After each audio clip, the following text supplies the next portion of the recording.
हम सभी सोशलिस्ट समागम, जो समाजवादी समागम एक देश का बड़ा संगठन है जिसमें देश के बुद्धिजीवी और समाजवादी संगठनों में काम करने वाले हजारों नेता उसमें जुड़े हुए हैं। हमने सब ने मिलकर फैसला किया था कि आज के दिन में एक गोष्ठी रखी जाएगी अंतर्राष्ट्रीय मजदूर दिवस के ऊपर। तो वो वर्चुअल ना होकर फिजिकल थी, परंतु फिजिकल क्योंकि महामारी काफ़ी बढ़ गई है दिल्ली में, इसलिए उसको फिजिकल ना करके ये हमने वर्चुअल मीटिंग में किया है। और इसके ऊपर आज दो मुख्य फंक्शन हैं। एक तो अंतर्राष्ट्रीय मजदूर दिवस का महत्व सारे देश और दुनिया जानती है, और दूसरा जो है कि हमारे समाजवादी नेता श्री मधुलिमे जी का किताब जो पहले बनी हुई थी उसका विषय, उसको जो है उसका नवीकरण पुस्तक का लोकार्पण करना है। वो मेरे बाद में उसका विषय है। और इस सारे फंक्शन का संचालन जो है वो हमारे विषय प्रस्तुति भी करेंगे। हम संचालन श्री रमाशंकर जी कर रहे हैं, जो ITM यूनिवर्सिटी के पूर्व चांसलर थे। और हमारे सभी जितने भी समाजवादी नेता हैं उन्होंने आज का बहुत मंथन करने के बाद, क्योंकि जो जैसा माहौल देश में और दुनिया में चल रहा है, इसके ऊपर मज़दूरों के ऊपर फोकस करने के लिए कि वो कितनी मुसीबतों का सामना कर रहे हैं इस पूंजीवाद सरकार के चलते हुए, तो ये एक बहुत ही अच्छा दिन है कि पूरी दुनिया के अंदर अंतर्राष्ट्रीय मजदूर दिवस को मनाया जाता है। आपको सबको मालूम है कि अंतर्राष्ट्रीय मजदूर दिवस मनाने का 1 मई का कारण क्या है कि 1886 में शिकागो के अंदर वहाँ की यूनियनों ने मजदूरों के लिए काम के घंटे फिक्स होने चाहिए, इसके लिए उनकी मांग को लेकर संघर्ष शुरू किया था। और मालिकों ने और सरकारों ने मिलकर उनकी मांगों को नकारा और उसका दमन करना शुरू किया, और वहाँ पर काफ़ी संघर्ष हो गया। संघर्ष में काफ़ी वहाँ पर हादसे हो गए, और जिसकी वजह से मज़दूरों का जो वहाँ पर पुलिस की गोली से शिकार हुए, उनके खून से कमीज जो वाइट थी उनकी लाल रंगी गई, और डंडे पर लेकर उसको झंडा बनाकर पूरी दुनिया के अंदर ये मैसेज गया, और तमाम देश का दुनिया का मजदूर जो है वो इकट्ठा हुआ और इस मांग को उसने पूरी दुनिया के अंदर संघर्ष के जरिए हासिल करने का काम किया। और ये तय हो गया कि कोई भी वर्कमैन जो है, जो कामगार है, वो 8 घंटे से ज़्यादा काम नहीं करेगा, और हफ्ते में उसको 1 दिन की छुट्टी मिलेगी, और अगर 8 घंटे ज़्यादा काम कराना पड़ेगा तो उसको डबल ओवरटाइम देना पड़ेगा। ये 1886 में अचीव हुई थी उस संघर्ष के जरिए, परंतु आज हम कहाँ पर पहुँचे हैं इसका सारे देश में और दुनिया में लोग बाग जान रहे हैं कि हमारे देश की जो सरकार है और दुनिया की जो पूंजीपतियों द्वारा जो है वो दबाव में चल रही सरकारें हैं, उसमें हमारी भारत की भी सरकार जो है, जो BJP लेड गवर्नमेंट है, NDA गवर्नमेंट, जिसके हमारे माननीय प्रधानमंत्री श्री नरेंद्र मोदी जी दूसरी दफ़ा प्रधानमंत्री चुने गए हैं। और हमारे देश के अंदर भी जैसा औद्योगिकरण जो है वो ब्रिटिशर ने कभी होने नहीं दिया, क्योंकि 250 साल उन्होंने राज किया था। और जब उन्होंने हमारे देश के अंदर 1853 में भारतीय रेलवे को थाने बोरी बंदर के अंदर 35 किलोमीटर के टुकड़े में शुरू किया, तब कर्मचारियों की रेलवे हिंदुस्तानियों की भर्ती हुई रेल लाइन बिछाने के लिए, और रेलवे लाइन बिछ गई तो वहाँ पर गाड़ी चलानी शुरू हुई, और गाड़ी चलाने के लिए वहाँ स्टीम इंजन के लिए कोयले की आवश्यकता पड़ी। कोयले को निकालने के लिए फिर कोल खदानों में से मजदूरों की आवश्यकता पड़ी, और फिर उसके बाद जूट मिल लगी कलकत्ता में, और आस्ते आस्ते इंडस्ट्रियलाइजेशन हमारे देश में शुरू हुआ। और उससे पहले हमारा जो देश का सबसे बड़ा मजदूर संगठन है all India railway man federation, आज़ादी से पहले उसके अध्यक्ष माननीय लोकनायक जयप्रकाश नारायण जी चुने गए थे, और उन्होंने पहला पे कमीशन ब्रिटिश गवर्नमेंट से संघर्ष करने के बाद प्राप्त किया। और उसके अंदर पहली दफ़ा तय हुआ कि देश के हिंदुस्तानियों को एक परमानेंट एम्प्लॉय का दर्जा मिलेगा। उनको जो है वो सिर्फ कैजुअल रेटेड, डेली रेटेड पे काम नहीं करेंगे, उनको क्लास 4 और क्लास 3 का और टेक्नीशियन, नॉन टेक्नीशियन का दर्जा मिलेगा। और जो पहले पे कमीशन में जो कमियां रह गई थी उसके लिए लोकनायक जयप्रकाश जी ने all India railway man federation की सभी लीडरशिप को साथ में लेकर बहुत बड़ा संघर्ष किया। और लोकनायक जयप्रकाश जी ने उस वक़्त अपने मांग पत्र में लिखा था कि जो टेक्नीशियन है, जो स्किल्ड है, वो क्लरिकल स्टाफ से कम तनख्वाह नहीं मिलनी चाहिए, उसको उसके बराबर की तनख्वाह मिलनी चाहिए। ब्लू कॉलर वाइट कॉलर के वेतन में कोई भी अंतर नहीं होना चाहिए, और ये बहुत बड़ी मांग उन्होंने अचीव करके दी थी। और पहले पे कमीशन में 50 और 90 रुपए के जो स्केल मिला था, उसको देश के अंदर फिर आगे लड़ाइयाँ लगकर ट्रेड यूनियन ने उसको आगे बढ़ाने का काम किया। और उसके बाद उनको डीए मिलना चाहिए, ये 60 की हड़ताल में, फिर उनके बाद छुट्टी मिलनी चाहिए, ये सारे के लेबर कमीशन बैठाए, और उसके बाद सब ये प्राप्तियां करते चले गए। और अंत में तमाम जो ऑर्गेनाइज सेक्टर है, चाहे वो रेलवे, भारतीय रेलवे जो दुनिया का सबसे बड़ा सेकंड नंबर पर उद्योग है, उसके बाद हमारी कोल माइंस हैं, उसके बाद हमारे पोर्ट एंड डॉक हैं गोदी कर्मचारियों के, उसके बाद हमारे रोडवेज हैं, और बैंक हैं, इंश्योरेंस हैं, पब्लिक सेक्टर हैं जिसमें स्टील है, BHEL है, भारत हेवी इलेक्ट्रिकल है, और दूसरे जितने भी PHU पब्लिक सेक्टर अंडरटेकिंग है, इसको देश की आज़ादी के बाद सरकारों ने बनाने का काम किया। क्योंकि उस वक़्त ये तय किया गया था कि अगर देश का निर्माण करना है तो देश के निर्माण को सिर्फ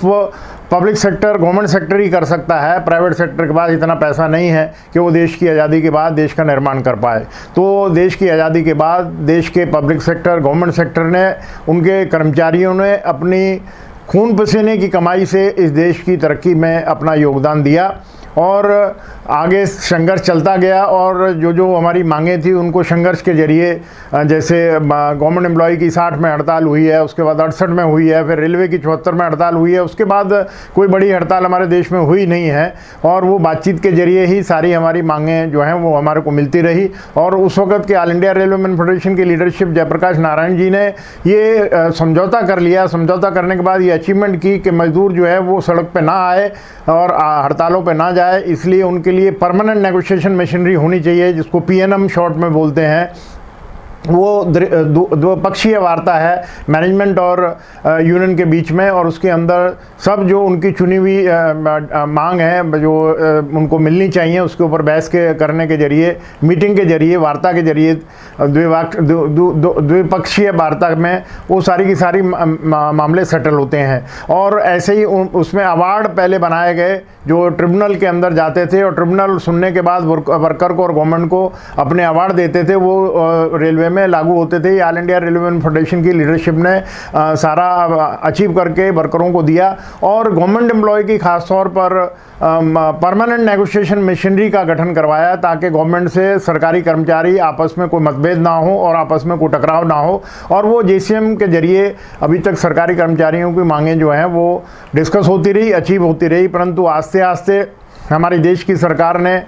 91 में ये तय किया कि हमारे देश को डेवलप करना है, हमारे को उसको विकसित करना है, और विकसित करने के लिए हमारे को पूंजी की आवश्यकता है। लिहाजा हमारे को अपनी पॉलिसीज़ को लिबरलाइज़ करना पड़ेगा। 91 में जो हमारे भूतपूर्व स्वर्गीय माननीय प्रधानमंत्री नरसिम्हा राव जी थे, और उनके साथ में वित्त मंत्री जो हैं वो माननीय डॉक्टर मनमोहन सिंह जी थे, इन्होंने उस वक्त तय किया अपनी सरकार के जरिए कैबिनेट से अप्रूव करा के कि हमारी उदारीकरण की नीतियां जो हैं वो लागू होंगी, और उसके अंदर न्यू औद्योगिक और आर्थिक नीति का निर्माण किया इन्होंने। उस नई आर्थिक और औद्योगिक नीति के चलते हुए इन्होंने तय किया कि हमारे को अपने देश के बॉर्डर खोलने चाहिए, खुले व्यापार को न्योता देना चाहिए, हमारे देश में विदेशी पूंजी आए, वो अपना इन्वेस्टमेंट करे, नए उद्योग लगाए, और जिसके जरिए हमारे देश में प्रोडक्टिविटी इंक्रीज़ होगी, क्वालिटी की प्रोडक्टिविटी इंक्रीज़ होगी, वर्कर को जो बेरोज़गार हैं उनको रोज़गार मिलेगा, और देश जो है वो उन्नत करेगा, और हम विकासशील से विकसित देशों में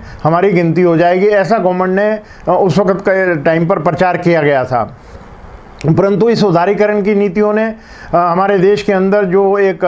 गवर्नमेंट की सोच थी कि हमारे बेरोज़गारों को रोज़गार मिलेगा, डिसेंट जॉब, उनको अच्छी नौकरियां मिलेंगी, अच्छा वेतन मिलेगा, और उनका जो स्टैंडर्ड ऑफ लिविंग जो है वो अपग्रेड हो जाएगा। परंतु ये सारी की सारी एक झूठ साबित हुई हैं, और 91 से लेकर आज 2021 तक हमने देखा कि इस दौरान के अंदर हमारे मज़दूरों के, करोड़ों मज़दूरों की नौकरियां चली गई, स्मॉल स्केल इंडस्ट्री जो हैं वो बंद हो गई, बड़े बड़े जो पूंजीपति घराने हैं और विदेशी पूंजी पूंजियां हैं, उन्होंने हमारे देश के अंदर जो प्रॉफिट मेकिंग इंडस्ट्रीज थी उनको कौड़ियों के भाव में खरीदने का काम शुरू किया।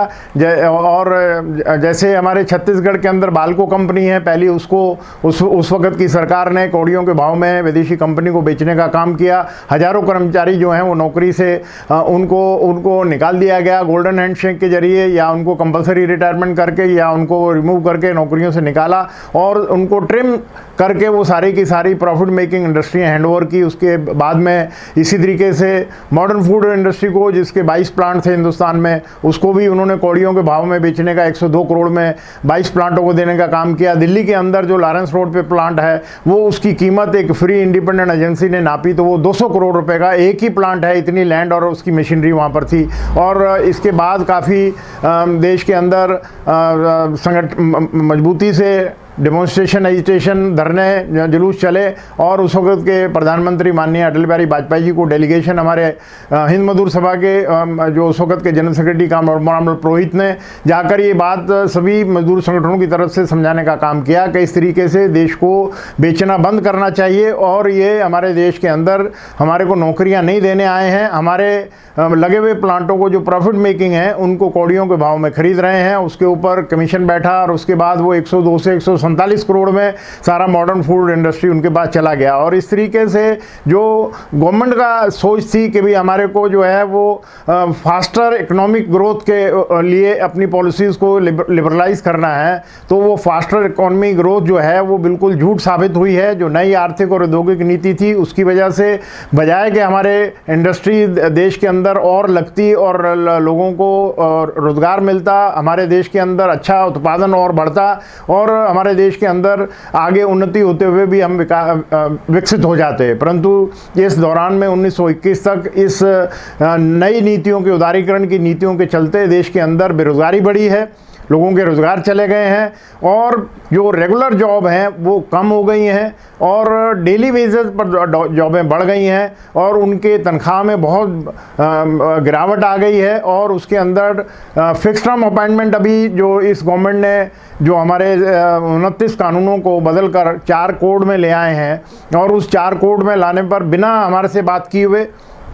हमारे से कोई बातचीत भी नहीं हुई और बिना बात किए हुए उन 29 कानूनों को बदलकर 4 कोड में ले आए हैं, जिसकी वजह से हमारे देश का कामगार जो है वो बंधवा मजदूर बन जाएगा। वो फिक्स टर्म अपॉइंटमेंट में उसकी जॉब की कोई गारंटी नहीं रहेगी और वो जितनी देर तक मालिक रखेगा उसको रखेगा, उसके बाद उसको उनका एग्रीमेंट ख़त्म होने के बाद निकाल देगा। उसको कोई बुढ़ापे का सहारा पेंशन नहीं मिलेगी और उसके कोई ड्यूटी आवर्स कोई चेक करने के लिए लेबर मिनिस्ट्री की इंस्पेक्शन नहीं होगी। वो 12 घंटे के लिए नौकरी बढ़ाने का आवर्स ऑफ एम्प्लॉयमेंट एक्ट को चेंज कर दिया गया है, उसमें नौकरियां बढ़ा दी गई हैं और महिलाओं को रात में नौकरी की शिफ्ट में पारी में काम करने के लिए आदेश पारित हो चुके हैं कि रात में भी महिला काम करेगी, दिन में उसको सुरक्षा मिल नहीं सकती है, रात में महिलाओं के लिए काम खोल दिए गए हैं। इसकी वजह से हमारे देश के 10 मजदूर संगठन, जो एनडीए गवर्नमेंट है हेडेड बाई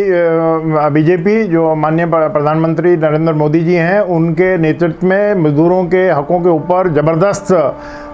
जो है वो हमला हुआ है और हमारे सारे जो हैं अचीव किए हुए संघर्ष के जरिए जितने भी प्रो लेबर लॉज थे उनको सब चेंज कर दिया गया in favour of pro employer और मल्टीनेशनल। और उन्होंने फैसला कर लिया है कि देश के अंदर जो हमारे गवर्नमेंट सेक्टर हैं, पब्लिक सेक्टर हैं, जो मुनाफा कमा कर दे रहे हैं, जैसे भारतीय रेलवे है उसके 109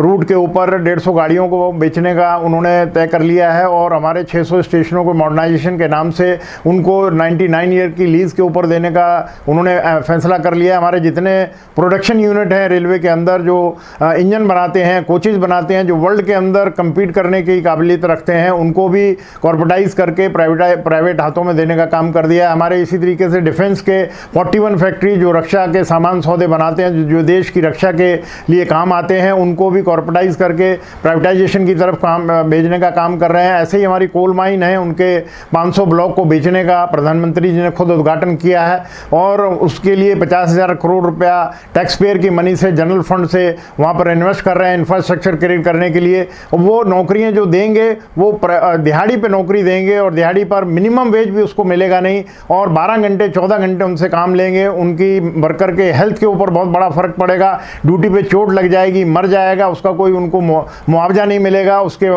आश्रितों को कोई नौकरी नहीं मिलेगी। और इस तरीके का वातावरण देश के अंदर इस सरकार ने बनाया है। हमने कोशिश की थी कि इनको समझाकर इसको सही रास्ते पे लाया जाए, परंतु हमारे पास एक ही तरीका था कि इंडियन लेबर कॉन्फ्रेंस के अंदर बैठकर त्रिपक्षीय वार्ता में जो ILO का कन्वेंशन 144 के तहत हमारे फैसले होते हैं उसको बुलाया जाए, परंतु इस देश की सरकार ने, माननीय प्रधानमंत्री जी ने उसके लिए समय नहीं दिया है। 15 के बाद आज 21 तक कोई भी इंडियन लेबर कॉन्फ्रेंस हमारे देश में हुई नहीं है। ILO के जितने भी कन्वेंशन वर्कर के हित में त्रिपक्षीय वार्ता में एम्प्लॉयर, गवर्नमेंट और एम्प्लॉय के लीडरशिप के अंदर तय हुए हैं, उनको भी यहाँ पर माना नहीं जा रहा है, उनको भी दरकिनार किया जा रहा है और वर्कर से बात करने के लिए गवर्नमेंट तैयार नहीं है। 5 हड़तालें बड़ी कर चुके हैं और अभी हमने 28 तारीख को अपनी मीटिंग करके 10 मजदूर संगठनों ने किसान मजदूरों के साथ वार्ता करके साझा मांग पत्र बनाया है और आने वाले समय में एक बहुत बड़े जो संघर्ष की घोषणा अभी हम आने वाले समय में 15 मई को हम मिलेंगे दिल्ली में, उसमें किसान भी हमारे साथ मिलेंगे। अभी हमने एक आज 28 तारीख को प्रधानमंत्री को पत्र लिखा है, उस पत्र के अंदर ये सारे देश के मजदूरों के ऊपर जो हमले हो रहे हैं उसके ऊपर जिक्र किया गया है। जो इस महामारी के अंदर हमारे कोरोना की अफेक्टेड की वजह से माइग्रेंट वर्कर 40 करोड़ों की नौकरी चली गई है, उनको उनके मालिकों ने पैसा देना बंद कर दिया है, नौकरी से निकाल दिया है, वो बेरोजगार हो गए हैं, भूखों मर रहे हैं। उनको बचाने के लिए हम 10 मजदूर संगठनों के करोड़ों वर्कर जो हैं वो सड़क पर आने के लिए मजबूर होंगे और हम महामारी की वजह से अपने देश की देखते हुए अभी सरकार के खिलाफ कोई ऐसा कदम नहीं उठा रहे हैं जिसकी वजह से